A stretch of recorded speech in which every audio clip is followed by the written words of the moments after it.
한밤중에 휴대폰 진동 소리에 잠에서 깼을 때 내 인생이 완전히 바뀔 거란 걸 몰랐다. 화면에는 모르는 번호가, 메시지에는 오직 이 말들만 적혀 있었다. 할아버지의 모든 유산은 사실 내 것이었어야 했는데 내 누나가 널 속였어. 손이 떨려서 휴대폰을 내려놓았다. 심장이 너무 빨리 뛰어서 가슴에서 튀어나올 것 같았다. 방의 어둠 속에 앉아 이 메시지가 무슨 뜻인지 이해하려고 애썼다. 저는 수진입니다. 오늘 여러분과 나누게 될 이 이야기는 아마도 제 인생에서 겪은 가장 큰 배신과 복수의 이야기일 것입니다. 만약 여러분도 가족 안에서 전혀 가치를 인정받지 못하고 항상 뒷전으로 밀려난다고 느낀다면 이 이야기는 여러분에게 익숙하게 다가올 것이다. 이 이야기를 하면서도 아직도 내 손이 떨린다. 내가 겪은 일들이 너무나도 비현실적이어서 가끔 꿈처럼 느껴지기 때문이다. 지금 나는 28살이지만 이 이야기의 뿌리는 내 어린 시절까지 거슬러 올라간다. 우리 집에는 항상 두 딸이 있었습니다. 저와 3살 위 언니 민정. 하지만 마치 세 식구 가족에 단둘이 사는 것처럼 살아왔습니다. 엄마와 아빠가 돌아가신 후 우리의 유일한 버팀목은 할아버지였습니다. 드라마에서 보는 것처럼 전통적 가치를 중시하고 말씀이 곧 법이신 그런 할아버지였죠. 하지만 할아버지에게 민정은 항상 특별했습니다. 그녀는 예뻤고 똑똑했고 모든 것을 완벽하게 해냈죠. 나는 그저 작은 딸이었을 뿐입니다. 할아버지는 민정과 몇 시간이고 체스를 두셨고 책을 읽어주셨으며 미래 계획을 세우셨습니다. 나는 부엌에서 할머니와 함께 밥을 짓고 조용히 구석에 앉아 있을 뿐이었습니다. 기억나요? 아주 어릴 때 어느 날 할아버지 서재에서 들려오는 소리를 들었어요. 민정 언니와 진지하게 이야기하고 계셨죠. 넌 내가 자랑스러워하는 손녀야, 민정아. 이 집안은 너에게 맡긴다. 앞으로 모든 책임을 네가 지게 될 거야. 수지는 아직 너무 어리니까 이런 일들을 이해하지 못해. 그날 내 마음은 산산조각이 났었다.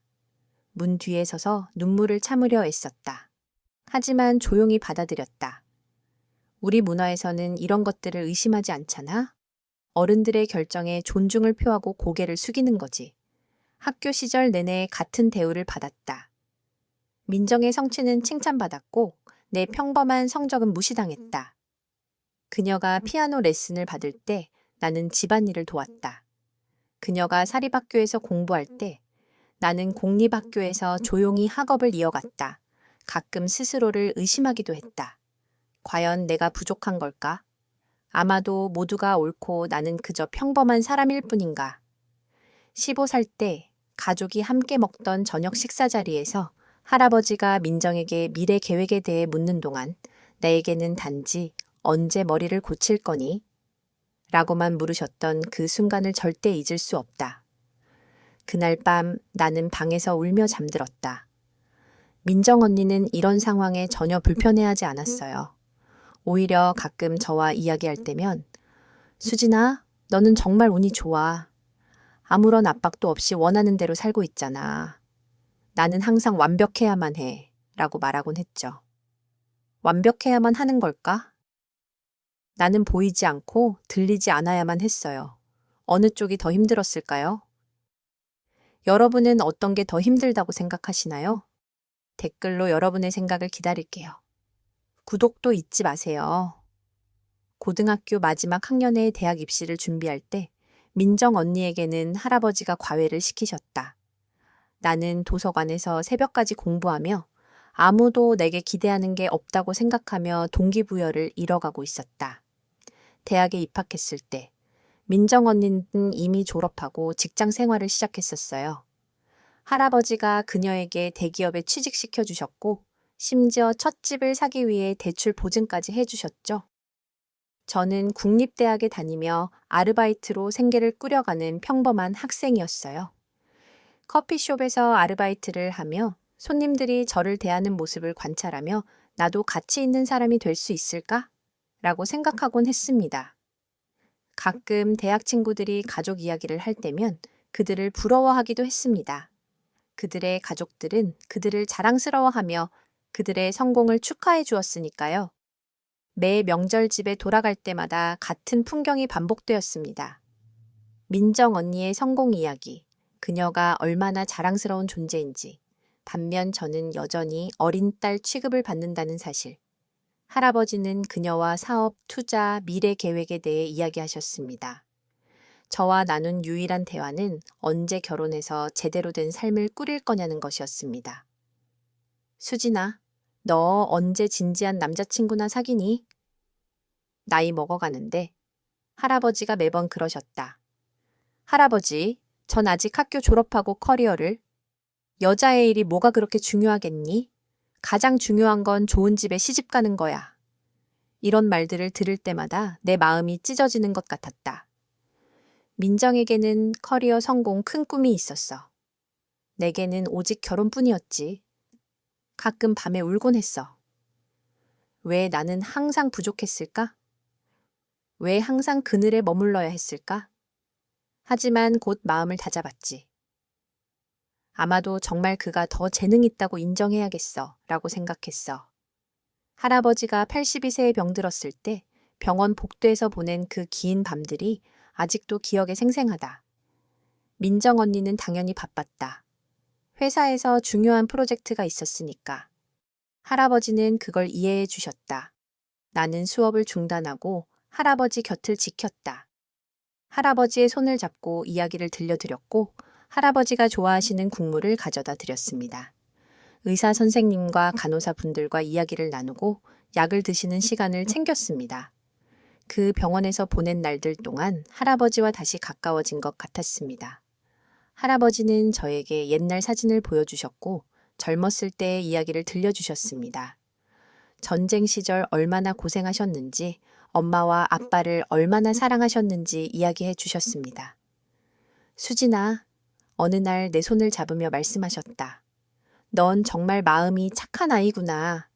때로는 가장 소중한 보물이 눈에 띄지 않을 때가 있단다. 나는 이제 늙었어. 그 순간이 매우 특별하게 느껴졌다. 아마도 마침내 나를 보신 것 같았다. 아마도 최근에야 내 가치를 깨달으신 것 같았다. 병원에서의 마지막 밤, 할아버지는 잠들기 전에 수진아, 너는 항상 내 곁에 있었어. 민정이는 일이 많아서 이해하지만 너는 달라. 너는 정말 나를 많이 사랑해. 다음 날 아침 할아버지는 우리 곁을 떠나셨다. 마지막 숨을 거두실 때 나는 할아버지의 손을 잡고 있었다. 할아버지가 돌아가셨을 때, 장례식에서조차 내가 울고 있을 때, 민정 언니는 SNS에 할아버지 정말 그리울 거예요 라는 글을 올리고 있었다. 하지만 누가 뭐라 할 수 있었겠는가? 그녀는 항상 완벽한 손녀였으니까. 장례식 일주일 후 가족 변호사 박 선생님이 유언장을 공개했다. 민정 언니의 새집 거실에 모여 있었어요. 이제 그녀가 가족의 가장이 되었으니까요. 저와 민정 언니, 몇몇 친척들이 거기에 모여 있었습니다. 변호사가 서류를 펼쳤을 때 제 심장이 두근거렸어요. 어쩌면 할아버지가 결국 저를 기억해 주셨을지도 몰라요. 병원에서 나눈 그 대화들이 의미가 있었을지도. 이민정에게 모든 부동산 자산, 은행 계좌 및 사업 지분, 그 말들이 귀에 울려 퍼졌다. 모든 유산, 전부 언니에게. 강남의 아파트, 부산의 별장, 할아버지의 사업 지분, 수백만 원 상당의 은행 예금, 전부 민정 언니의 것이었다. 나에게 남은 건 할아버지의 서재와 몇 가지 개인 소지품뿐이었다. 오래된 시계, 안경, 그리고 그 낡은 책들. 민정 언니는 가짜 슬픔을 담은 표정으로 말했다. 수진아, 참 안타깝구나. 하지만 알다시피 할아버지는 항상 내가 더 책임감 있다고 생각하셨어. 너도 서재를 무척 좋아했잖아. 책들이 너에게 더 의미 있을 거야. 거실에 있던 다른 친척들은 고개를 끄덕이고 있었다. 민정은 정말 더 책임감이 강해. 수지는 아직 어리니까 나중에 결혼하면 필요 없겠지. 같은 속삭임이 들려왔다. 그 순간 나는 숨조차 쉴 수 없을 만큼 분노를 느꼈다. 하지만 여전히 침묵했다. 이것이 바로 우리 문화였으니까. 어른들의 결정에 이의를 제기하지 않는다. 할아버지가 그렇게 결정하셨다면 분명 이유가 있을 거야. 친척들이 흩어지고 나서 민정이 나에게 말했다. 슬퍼하지 마, 수진아. 내가 널 소홀히 하지 않을게. 원할 때면 집에 머물 수 있어. 내 돈을 너에게 아끼지 않을 거야. 돈을 아끼지 않는다니? 그건 내 권리였어. 하지만 그때조차도 고마워 댄니 라고 말했지. 그날 밤 집에 돌아와서는 울면서 잠들었다. 꿈속에서 할아버지와 이야기하고 있었어. 왜 그래, 할아버지? 내가 할아버지를 한 번도 사랑하지 않았던 거야? 한밤중에 휴대폰 진동 소리에 깼다. 모르는 번호에서 온 문자 메시지. 할아버지의 모든 유산은 사실 내 것이었어야 했는데 네의 언니가 널 속였어. 심장이 쿵쾅거렸다. 누가 이런 메시지를 보냈을까? 그리고 더 중요한 건 사실일까? 바로 답장을 썼다. 누구세요? 이게 무슨 뜻이에요? 몇 분 후 답장이 왔다. 내일 밤 10시에 홍대 스타커피에서 만나요. 할 말이 있어요. 빨간 모자를 쓸 거예요. 그날 밤 잠이 오지 않았다. 계속 그 문자를 읽고 또 읽었다. 민정 언니가 정말 나를 속였을까? 아니, 그럴 리가 없었다. 그녀는 내 언니였고 가족을 배신할 수 없었으니까. 하지만 마음 한켠에 의심의 씨앗이 싹트기 시작했다. 다음 날 민정 집으로 갔다. 할아버지 책들을 가지러 왔다고 말했다. 그녀는 이미 일하러 나간 상태였다. 서재 앞에 앉아 할아버지가 살던 방을 살펴보고 있었다. 뭔가 빠진 게 있었다. 할아버지 책상 위에 그 특별한 가방, 아주 소중히 여기던 가죽 가방이 없었다. 어디에 두셨을까 생각했다. 책을 뒤적거리다 예전에 할아버지와 함께 읽었던 책들을 발견했다. 한국사, 시선집, 철학고전, 그 사이사이에 할아버지의 메모가 끼어 있었다. 그때 옷장에서 가방 하나가 아래로 떨어지는 걸 봤다. 다가가 보니 할아버지의 그 특별한 가죽 가방이었다. 안을 뒤적거리자 오래된 서류, 가족 사진, 그리고 봉투 하나가 나왔다. 봉투 위에는 긴급시 개봉이라고 쓰여 있었다. 안에는 쪽지가 들어 있었다. 이 쪽지를 읽는 사람이 민정이 아니라면 당신에게 큰 억울함이 있다는 걸 알아두세요. 내 가방의 비밀 수납 공간을 확인해 보세요. HP 할아버지의 이니셜이잖아. 가방의 비밀 수납 공간을 찾는데 오래 걸리지 않았다. 안에는 접힌 오래된 종이들이 있었다. 펼쳤을 때 오! 마이 갓! 또 다른 유언장이었다. 이 유언장의 날짜는 민정이 보여준 유언장보다 하루 앞선 날짜였다. 그리고 내용은 완전히 달랐다. 이 진짜 유언장에서는 유산이 우리 둘에게 똑같이 나누어졌다. 게다가 할아버지의 강남에 있는 가장 값진 아파트와 사업 지분의 대부분이 나에게 주어졌다. 수지는 더 많이 필요할 거야. 민정과 달리 아직 혼자서 설 시간이 없었으니까. 민정은 이미 좋은 직장을 가지고 있지만 수지는 더 많은 지원이 필요해 라고 할아버지가 쓰셨다. 손이 떨리며 종이를 다시 읽었다. 할아버지가 정말 나를 생각해 주셨구나. 나를 잊지 않으셨구나. 그런데 이런 상황에서 민정은 어떻게 가짜 유언장을 제출할 수 있었을까? 할아버지의 서명은 어떻게 위조된 걸까? 그때 내 휴대폰에 또 다른 메시지가 도착했다. 만날 시간이 됐어. 스타커피에 있어. 홍대 카페에 도착했을 때 빨간 모자를 쓴 젊은 남자가 나를 기다리고 있었다. 다가갔을 때 알아봤다. 민정의 옛 대학 동기 현우였다. 수진 씨, 와 주셔서 반갑습니다. 그는 걱정스러운 표정으로 말했다. 앉으세요. 말씀드릴 게 많아요. 커피를 주문한 후 현우가 말을 시작했다. 저는 법대를 졸업했고 지금 법률사무소에서 일하고 있어요. 민정 누나가 몇 달 전에 저를 찾아와 도움을 청했어요. 무슨 일로 도움을 요청했나요? 할아버지 유언 문제였어요. 저에게 이렇게 말했죠. 할아버지가 너무 연세 많으셔서 자꾸만 마음을 바꾸시더라고요. 마지막 유언이 공정하지 않아요. 우리를 똑같이 나누는 대신 수진에게 더 많이 주시려고 하세요?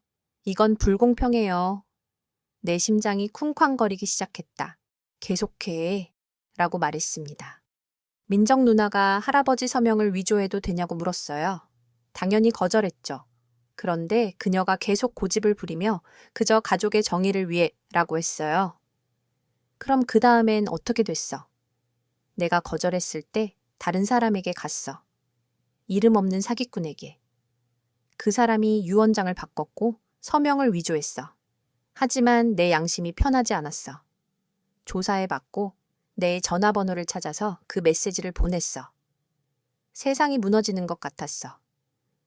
결국 민정 언니, 내 사랑하는 언니가 나를 일부러 속였던 거야. 현우에게서 얻은 정보와 함께 가짜 유언장을 작성한 사람도 찾아냈다. 그 사람은 민정과의 왓츠앱 대화 화면 캡처까지 제공했었다. 물론 돈과 맞바꾸면서. 메시지에는 이렇게 쓰여 있었다. 민정. 서명이 꼭 닮아야 해. 아무도 의심하지 않도록. 사기꾼. 걱정 마. 이 일 해낼게. 하지만 가격이 좀 비쌀 거야. 민정. 문제 없어. 일이 끝나면 원하는 만큼 줄게. 이 메시지를 읽었을 때 속이 쓰렸습니다. 언니. 제가 항상 존경하고 사랑했던 언니가 모든 증거를 모은 후 법적 절차에 대해서도 알아봤다. 위조 문서 사용은 심각한 범죄였다. 민정은 유산을 반환해야 할 뿐만 아니라 처벌받을 수도 있었다. 하지만 먼저 그녀와 마주하고 싶었다.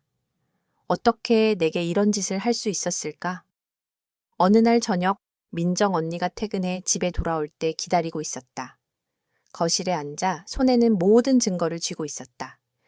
진짜 유언장, 위조 서류 사본, 왓츠앱 메시지, 심지어 사기꾼의 자백까지 모두 탁자 위에 놓여 있었다. 안녕 언니. 나는 차분하지만 단호한 목소리로 말했다. 우리 좀 이야기해야겠어. 그녀의 얼굴이 순식간에 변했다. 탁자 위 서류를 보자 얼굴이 새빨개졌다. 죄책감에 휩싸인 사람들의 전형적인 표정? 그녀는 자신이 들켰다는 걸 알았다. 수진아, 무슨 이야기를 하려는 거야? 라고 말하려 했지만 목소리가 떨렸다. 이 이야기를 하려는 거야. 라고 말을 끊고 나는 테이블 위에 서류를 펼쳐 놓기 시작했다. 이건 할아버지의 진짜 유언장이야. 날짜를 봐. 이건 네가 사기꾼과 나눈 대화의 스크린샷이고, 그리고 이건 그 남자가 너를 어떻게 도왔는지에 대한 세부사항이야. 민정의 얼굴이 새하얗게 질렸다. 입을 벌렸다 닫았다 하며 아무 말도 하지 못했다. 언니, 내가 목소리를 높이며 말했다. 너 어떻게 이런 일을 할 수 있었어? 나는 항상 널 사랑했고 존중했어. 넌 내 언니잖아. 널 믿었고 널 의지했어. 넌 내 전부였어. 눈에서 눈물이 흘러내리기 시작했지만 나는 더 이상 부드러워지지 않았다.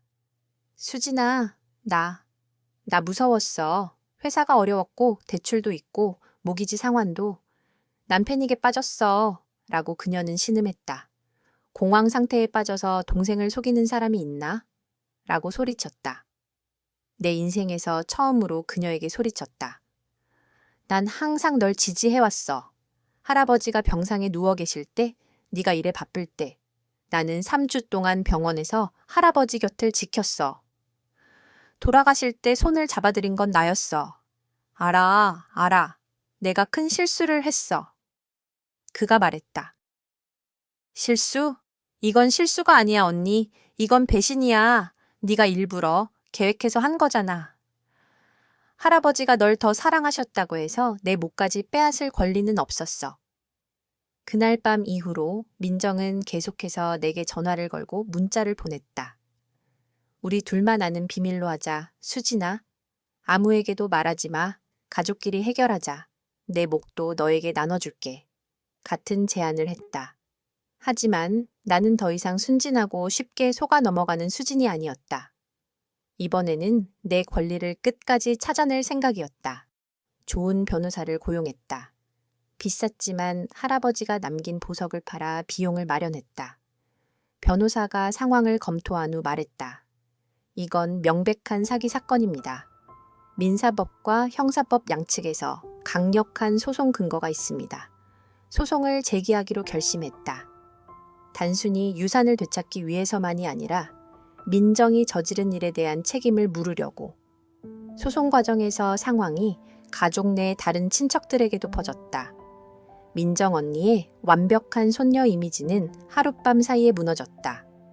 고모, 삼촌, 사촌들 모두가 나를 지지해줬다. 우린 항상 의심했어 라고 큰고모가 말했다. 민정이 최근에 많이 변했어. 돈 문제에 집착하게 됐지. 수진아, 너는 항상 착했어. 할아버지도 최근에 너를 무척 좋아하셨어.